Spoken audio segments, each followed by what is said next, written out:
Hi guys, welcome back. Today you join me in my 2005 Lexus GS300. Something I didn't think I'd ever say really. I didn't think I'd ever have one of these. Now I'm driving down some quite twisty country lanes here in the UK. It's an absolutely gorgeous day. It's about 24 degrees out. You have to excuse my horrible sunburn. And this isn't quite the car for it. But engine choices are quite interesting in this car. So the one I'm driving here is the 300, which is a 3-litre V6, naturally aspirated, 245 horsepower. Not quite as much torque, but still enough. In terms of fuel economy, not great, let's be honest. Naturally aspirated V6 engine, averaging about 22 mile per gallon around town, and probably about 30 maximum on a run, which, let's be honest, isn't wonderful. But it's a smooth engine. It's a very smooth engine for a V6 petrol engine. It's got enough power to kind of give you a bit of a surge, but not too much. Definitely the V8 variants would have a little bit more in terms of torque. The trouble is that the V8 version only has around 20 horsepower more, and that's not really an awful lot. It's the torque that makes a difference. So I'll pull away quite briskly here. Surge of power, nice and linear, definitely pulls well, nothing too dramatic. I mean, this definitely isn't the kind of road that you want to take this car down. It is kind of a somewhat sporty drive if you really want it to be. You've got the power mode, which sharpens up the transmission and that kind of thing, but the GS430, the V8 one, that was optioned with adaptive dampers, so you could get those on that, and that definitely would make a difference to the ride. So you've got double wishbone front suspension, multi-link rear suspension, so it's not a bad setup. It's quite smooth, it's quite plush. When combined with this kind of sofa-like seat in this interior, it's not a bad ride at all. But what I think you'll find is that actually, in terms of a driving dynamic, the Mercedes has, like an E-Class of this generation, probably has a bit of a better ride overall. And of course your BMW is going to be a bit more firm, a bit more sporty, a bit more dynamic. But we'll talk about the rivals in a bit. As for this engine, as I say, nice and smooth, power delivery, nice little surge, nothing too dramatic.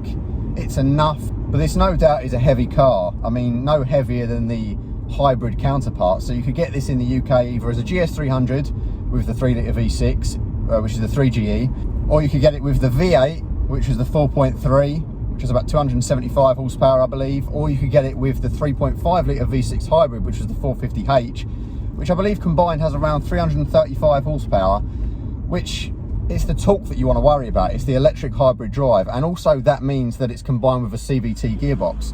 Now, all of these are kind of advertised as having CVTs, which I hate CVT transmissions. I do think they work for what their intended design is for, but for me, I'm just not a massive fan of them. I just don't like the way they feel, especially in hybrid cars like the Toyota Prius and things like that. It's just not for me. So when I looked at these, I kind of thought, well, I was always wanting a Mark II. I always wanted a Mark II GS300 for the modification. It's got the 2JZ engine, and obviously it's not the one with the turbo like you get in the Supra, but you can modify them and get loads of power out of them. And that's what I wanted. I wanted something like that. Slam it on coilovers, nice wheels, all the rest of it. This pops up at an amazing price. In my previous video, I told you this was the cheapest GS300 Mark III in the UK. And there's not really much wrong with it either. The brakes could do with doing. I think they're kind of slightly warped on this car. It could do with a bit of adjustment on the parking brake as well. You've got the foot parking brake on the floor, which does take a little bit of getting used to. The main market for Lexus is America, and this is one of them cars where it suits America down to the ground. Just the way it's set up to be a plush, comfy ride. It really excels when you're on the highway.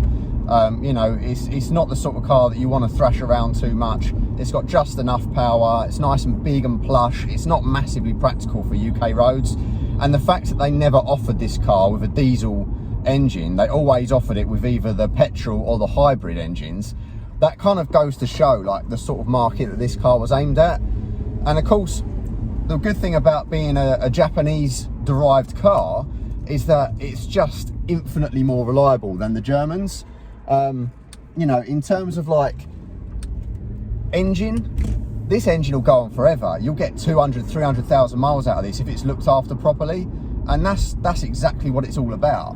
you know, fair enough, you get a better advantage in terms of like the German cars. You get a bigger variety of engines. You know, you get the diesels, you get the all sorts of different V8 options. You get even 4-cylinder petrol and diesel variants. There's lots more choice.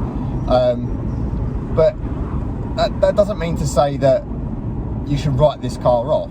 So there were a lot more variants on offer in America. So you could get the GS350, which had the 3.5 litre naturally aspirated V6. You could also get the 460, which was a more powerful V8 variant. But we didn't get those. We got the 300 in 3 different trims, and that was the beauty of this car. There wasn't a massive options list. So the one I'm sitting in here is a GS300 SEL, which was the top spec GS300 you could get, and this is the one with all the bells and whistles. And it comes with pretty much everything you could want. It's got a 14-speaker Mark Levinson surround system, which has 350 watts of speaker power.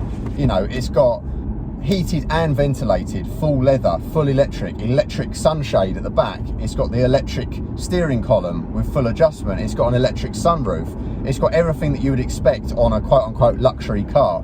So the GS300 started at just over £30,000 when it came out in 2005.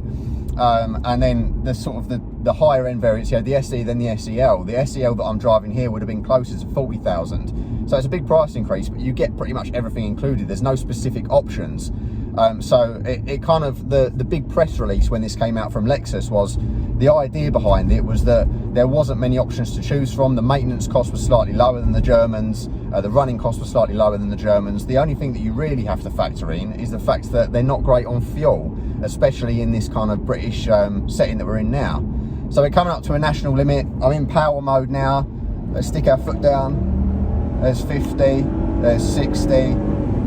It's got a bit of shove. It's not bad. You get a nice surge of linear power.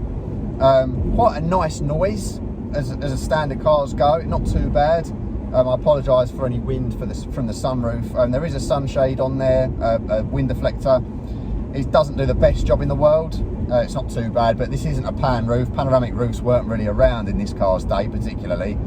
But we are where the car excels now. We're just cruising down a big, wide national limit road. This is the sort of road that you'd find as a highway in the US. And this is where it really excels, you know. If I shut everything down here,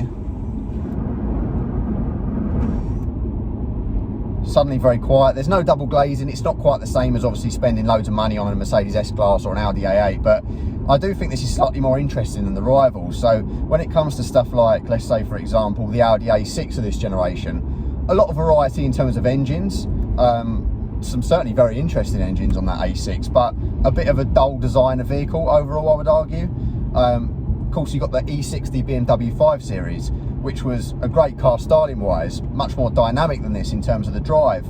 But let's be honest, it was voted one of the most unreliable cars in the UK. It's horrendous in terms of maintenance. And I'm sitting in a Lexus that's been serviced once a year, and that's pretty much it. I had an extensive conversation with the previous owner, and he said to me that all he'd done was some adjustment with the brakes, regular service, that good usual stuff. That's it. That's all that was done to this car. There's been no major problems. And I've been driving it all day today. It's quite a hot day out, quite hot conditions, nice and sunny. Car's not missed a beat at all. We're just cruising along. As I say, I think the car will probably benefit from those adaptive dampers if you really want a truly luxury experience. So that's only available on the V8 car. Of course, then that's a bit more grunt, a bit more torque, but of course fuel economy is going to suffer. I definitely think it would suit this chassis though, the V8. Steering's an interesting one, I got to say. It's an electronic system, but it's an early electronic system. So a lot of cars in this generation were still coming with sort of hydraulic steering, and it kind of has the feel of a hydraulic system, but almost with some electrical interference. The only way I can describe it is that when you're turning the wheel, it almost vibrates, like it stutters. It feels as though it's a hydraulic system that's got some electrical interference just to make it a bit lighter, and it almost, like as you turn the wheel, it's almost like it vibrates slightly, and that's not the wheels. I know it's not the wheels. I can feel that it's electronic, and the electronic system definitely helps, no doubt about that. It's quite easy to throw around. Obviously it's not geared to be a flat car in terms of handling at all, so it is a little bit of a land yacht. There is some body roll, but it's not too bad at all. I was expecting a lot worse, but I was also expecting it to be a little bit more plush.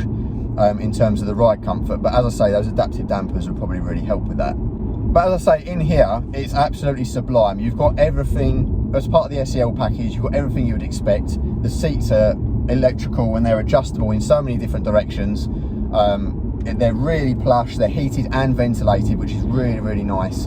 And they're really comfortable. They're like almost like a sofa to sit in. It's so adjustable. There's so much, like, you can adjust the lumbar support as well, so they are kind of supportive.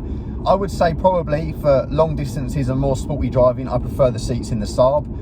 So I've also got a Saab 9.3 convertible, and I find the seats in that really good for long journeys. They're a little bit more kind of contoured and supportive, but they've still got that kind of plush aspect to it. These are more like kind of comfy armchairs really, but that's the target market for this car. People who just want to waft along in luxury, no drama. You know, what I really love about this automatic gearbox is a 6-speed auto. What I really love is that it's just a typical slush box. Like, it's really, really smooth around town. I'm used to sitting in my 2020 Seat Leon Cupra, and the DSG in that, I come to a stop and the car's jolting, and you know, it's really frustrating around town at times. And yeah, it's just one of those things that I just think it's much smoother around town because it's a traditional box. That's what I really love about it. But it can hustle as well. You know, if I open the windows a little bit here, hopefully we don't get too much wind noise, I can put the car over into manual mode. I can go down a gear. Let's go down another gear. Let's go down another gear.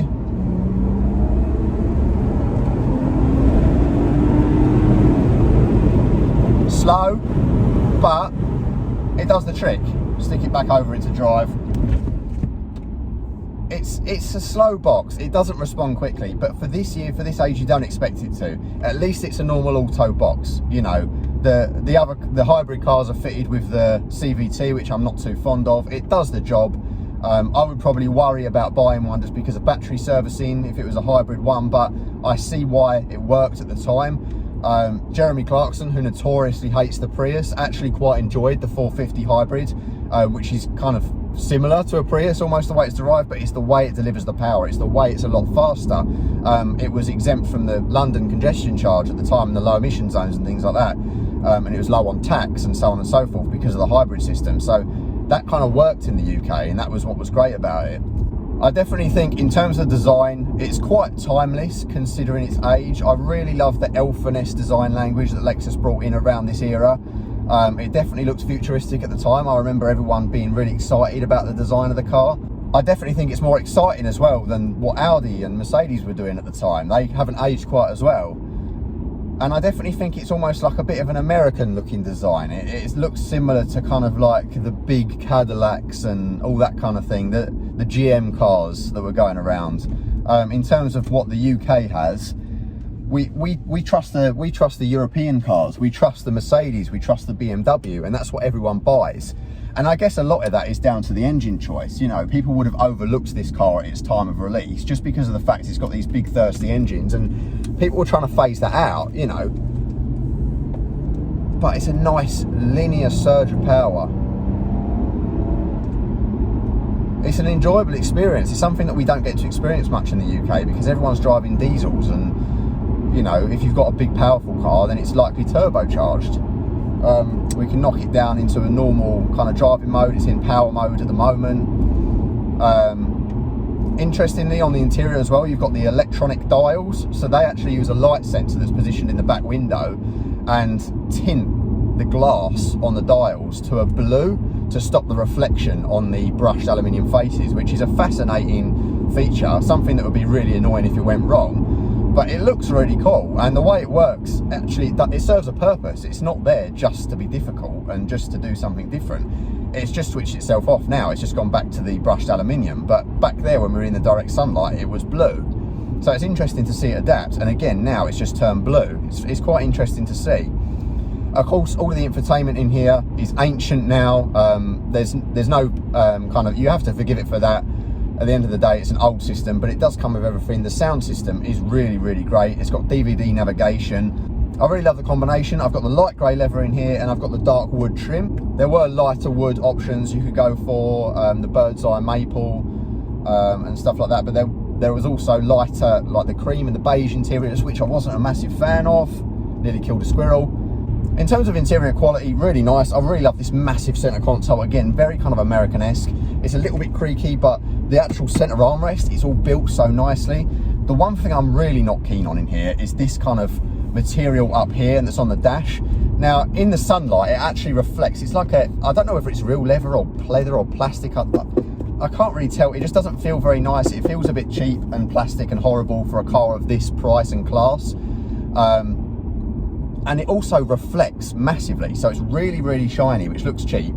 And it reflects onto the windscreen. So if you get it in the right light, it almost looks as though your windscreen's really dirty, when actually it's just the reflection of this horrible material up top. And I never really liked the way this centre stack was laid out. These buttons just look a bit plastic and cheap for this class. Like if you compare it to the Merc and the BMW, it just doesn't look quite right. But when you press everything, it is actually really nice quality. I'm quite impressed with the fit and finish of things. It's just the kind of the materials up top that I'm not too keen on. There's loads of room in the back. Even sitting in my driving position, I'm just about 6 foot, and behind me in my driving position, I can sit comfortably. So it kind of shows it's a bit of a land yacht, especially for the UK. Going back to the design of the car, I really like the way it looks. I really feel like it's aged well. I think definitely it suits the American market. I think Lexus has always been like that. The design of the Lexus just really suits the American market. If you compare it to the European counterparts, you can really tell what market this was aimed for. And of course, you've got all of that Japanese engineering and that fantastic reliable engine. This is going to spend far less time in the workshop than your equivalent BMW, Mercedes, all that kind of thing. So that's where the real joy comes into it.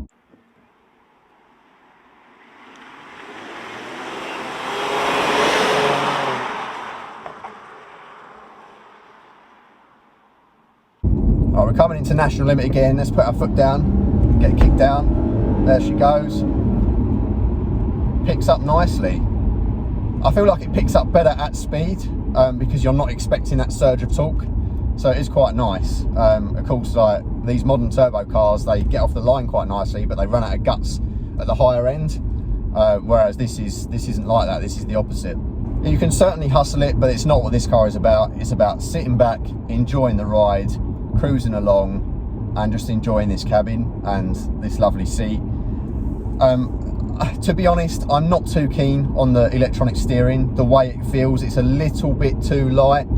I guess that's kind of the way it was designed. I think it would fit, if it was just a hydraulic system and it was a little bit tighter, then maybe it would be a little bit more suited to long journeys. I feel as though it's a little bit fiddly on the motorway at times.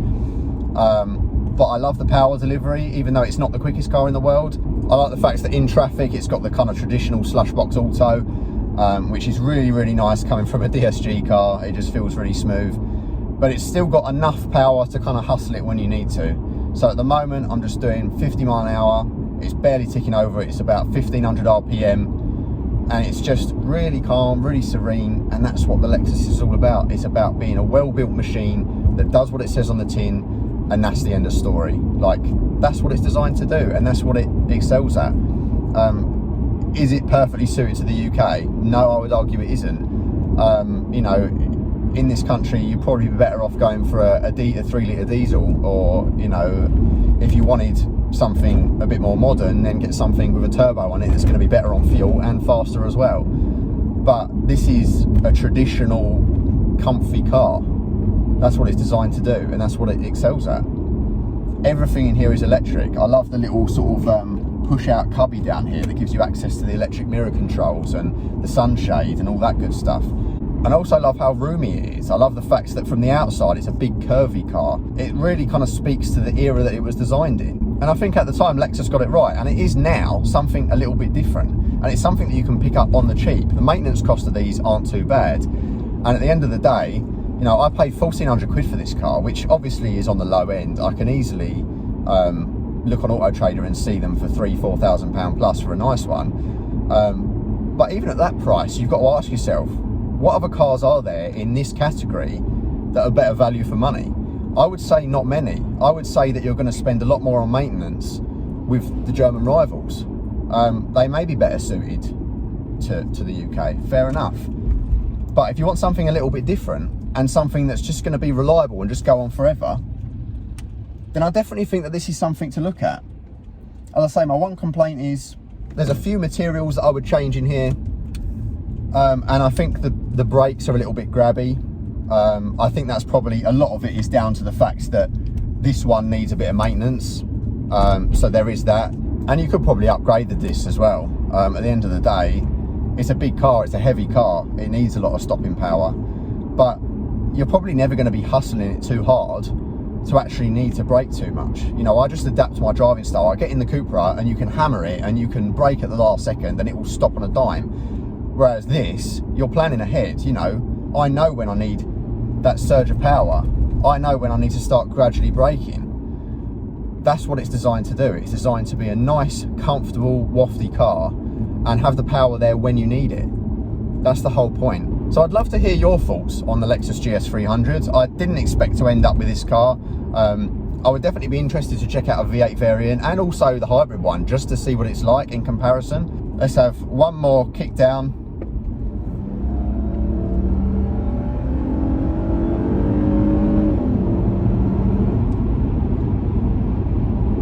It's not fast, but I still find it thrilling. I just love the surge of linear power. I love the fact that there's no turbo lag, because there's no turbo to worry about.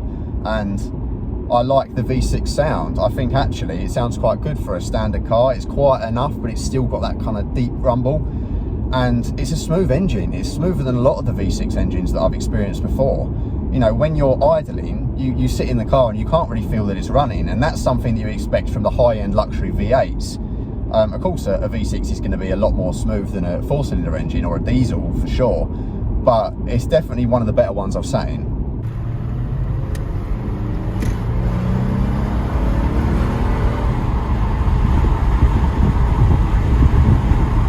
So in conclusion then, the best way I can describe this car is it's just something a little bit different. If you're looking for a sort of mid-size to slightly larger executive saloon, something that's comfy and plush and easy to live with, this is no doubt going to be the most reliable choice in its segment. You know, you could get a Mercedes with a diesel engine, or you could get a petrol variant similar to this, or a turbocharged one, or even an AMG. You could potentially get an Audi A6, you could get an E60 BMW, but those are going to cause you more pain than this car. They might be more interesting to drive, potentially, but I personally think that this one is the one that's going to stand the test of time. And I also think it's the one that looks the most modern and has the most road presence, especially here in the UK, because they're a bit more rare.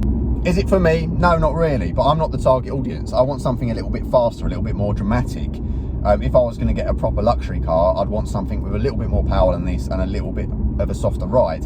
If I wanted something this size, but a more performance-oriented car, I want something that's a little bit more firm and with more grunt, turbocharged V8 or V6, something like that. But if this is the sort of car that you find yourself in the target audience, I think this is definitely one of the better options to go for. I think you have lower running costs than a German counterpart, and I think overall you have more talking points. You'll have more equipment as standard, that's for sure. So please do let me know in the comments what you think of the Lexus. I'd love to hear your thoughts on it. I'd love to know whether you'd have this or whether you'd have one of its rivals. The best way I can describe it is I've not been concentrating while I've been making this video. I've not been worried about the gearbox and the juddering. I've not been anxious about coming to a stop. It's just comfy and easy to live with. I'm just wafting along, and that's what Lexus is all about. So thank you guys for watching. Please do let me know in the comments your thoughts on the car. I don't think I'm going to be keeping it. I did kind of want a project car. I wanted something on the channel to work on, but this isn't the sort of car that I can do much with. Of course I could ruin it by slamming it on coilovers and putting some nice wheels on it, but it's not really suited to the roads that I drive. And I don't think there's too far we could go with it. So I just wanted to share this car with you guys because it's something I've always been interested in. It's something I've always looked at, but I never really felt the need to buy. I never really felt a purpose for it. And that's the reason why I probably won't keep it, is because I have no purpose for it. But that doesn't mean that we can't appreciate these things. Just because the future is electric and, you know, everything's turbocharged and we're worried about fuel economy because 22 mile per gallon is atrocious. You know, I put nearly half a tank in and I'm now down to nearly a quarter of a tank. I've not been driving it that long. It's not suitable for the modern era of driving. But that doesn't matter. We can still appreciate it for its design. We can appreciate it for the equipment and the fact that it was designed to be ultra safe. You've got loads of airbags in here, more so than any other car in its class. You know, the little gadgets like the electrochromic dials. There's so much that's just interesting and that's worth appreciating. So that's why I wanted to bring it to the channel. So do let me know your thoughts. Thank you guys so much for watching, and I'll see you in the next one. Bye bye.